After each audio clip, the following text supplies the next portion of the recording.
Now, Victoria describing the federal budget as a constructive step in the right direction despite no new money for that state's signature infrastructure project. Here's our Victoria political reporter, Simon Love. For years, Victoria has been pushing for a greater share of GST revenue and infrastructure funding from Canberra. In the Treasurer's economic blueprint, there was no new money for the Suburban Rail Loop. Victoria's budget is ultimately banking on an $11 billion contribution from the Commonwealth to deliver the project. Am I satisfied? Well, the simple answer is no.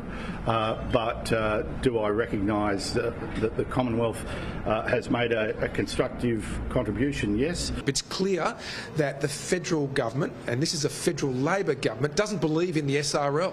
The state's Treasurer, Tim Pallas, is taking a glass-half-full approach on infrastructure funding after receiving $3.25 billion to cover construction blowouts for the North East Link. It'd be fair to say that it's a work in progress and we haven't got as far as we would like to have got, but it is a constructive step in the right direction. The Premier used a visit to a recently completed metro train station to welcome the new approach from the federal Labor government. We have a Prime Minister who's not a Prime Minister for Sydney, he's a Prime Minister for the whole country and knows where Melbourne is on a map.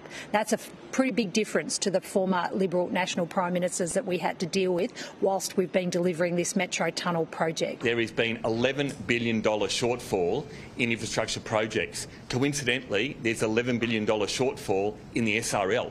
Victoria's fight for a greater share of GST revenue is likely to continue as forecasts in the federal budget show that the total takings for Victoria are likely to stabilise in the coming financial year.